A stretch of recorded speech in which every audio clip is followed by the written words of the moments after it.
I grew up in the Midwest, Topeka, Kansas. Yes, that's where I grew up. Parents was Melvin and Karen Douglas. Had 4 brothers and 2 sisters that I grew up with. When I went through Kansas, I ended up winning 3 state championships in Kansas. You know, I remember calling Oklahoma, one of these schools, telling them I'm Melvin Douglas, I'm a 3-time state champion from Topeka, Kansas, and I would like to come to your school. And the reply I got was that there was 100 kids better than me, you know, at that time. And I asked where those students, where they were. They were in junior nationals. I ended up going to junior nationals that year, and I ended up destroying either 10-pointing them or pinning them until I got to the finals. And then when I got to the finals, I had some young man that Oklahoma were recruiting. They were ready to give him a full ride. Well, I won nationals, just destroyed everybody, those 100 kids that they said were better than me. I went up to the stands, and next thing you know, here comes Mr. Stan Abel. And my mom and dad didn't want anything to do with him. They were upset. It was a principal, they said. Somebody got smart. Either got a hold of my coach, Nitch, called him up and told him what they were offering me. Coach Nitch ended up coming over to my house, talking to my parents. Next thing you know, a week later, I was going to Oklahoma. I'm around campus for a while. Dave Schultz comes up to me and he says, "Hey, Melvin, hey man, you want to go wrestle?" He put a pounding on me so bad. I mean, he did not give me one takedown. He would not let me escape. He turned me left, right.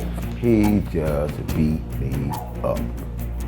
After it was over, he looked at me, I looked up at him. He helped me up and he said, "Melvin, welcome to college." And I knew, college was going to be tough because looks were deceiving. Looks were deceiving, and I learned that from Dave Schultz. My junior year, something in me just clicked. Something in my mind just said, you know what? I'm in college for a reason. You know, I'm here because I'm good. I'm just as tough as any of these guys out here. And something just clicked in my mind. And from that day on, I became a threat. I became a threat to anyone in that room. I became a threat to anyone in the world. Melvin compiled a 109, 19-4 record in college and was part of 2 of Oklahoma's most successful teams, helping the Sooners earn Big 8 titles and NCAA runner-up finishes in both 1985 and 1986. Melvin's greatest success came at the international level. He won the first of 8 U.S. Open national titles in 1988 and qualified for the final Olympic trials, but he would miss out on making the 88 team. Melvin was on the first of his 6 world teams competing in Martigney, Switzerland. His march to the podium took him to the 82-kilo final, facing Elmadi Jabrailov of the Soviet Union, where Melvin ended up with the silver medal. Melvin was to finally strike gold in 1993 in Toronto when he faced off with Adas Jadidi of Iran in the final bout. He came back and he won the world championship. And I just remember going to see him at his house and just being impressed that I was actually in the presence of somebody at that level who could win the world championship, could actually be the best in the world. 2 consecutive bronze medals were to follow, the first in 1994 in Istanbul, defeating Josef Lohajna of Slovakia.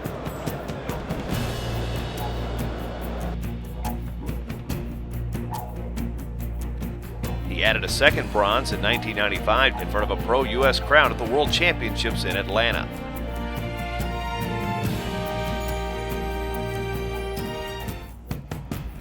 Douglas would represent the United States in the Olympic Games at 90 kilos when they were held in Atlanta in 1996, where he would ultimately finish in 7th place. He is definitely one of the ones that were really crucial in that time frame when we won the Worlds in 93 and 95, and of course in the Olympics in 96. Wanting another chance at a gold medal, Melvin came out of retirement in 2000 and made his second Olympic team, winning the U.S. Open and Olympic trials up a weight at 100 kilos.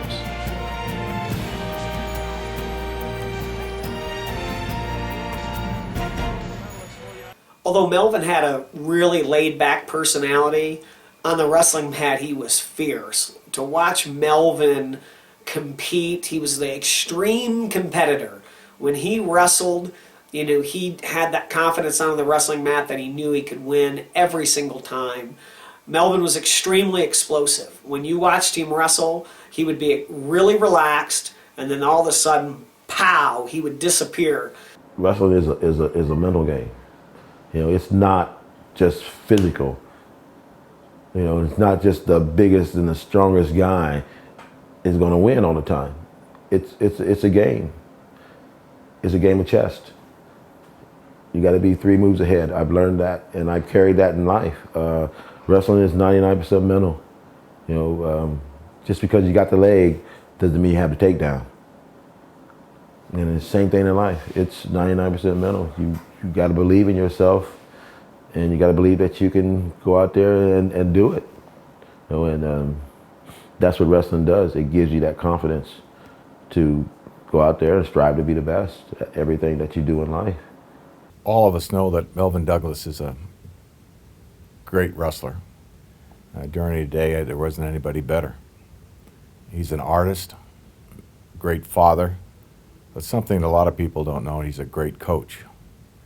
He's been working with Sunkist Academy for the last few years and has just done a marvelous job. Unbelievable what he has been able to accomplish with the kids that he's been working with. I have one regret with my career, is that I didn't win a gold medal in the Olympics. You know, that's it. But it means a lot. It means a lot to be inducted into the Hall of Fame. You know, it's telling me that you guys appreciate what I've done for the sport of wrestling.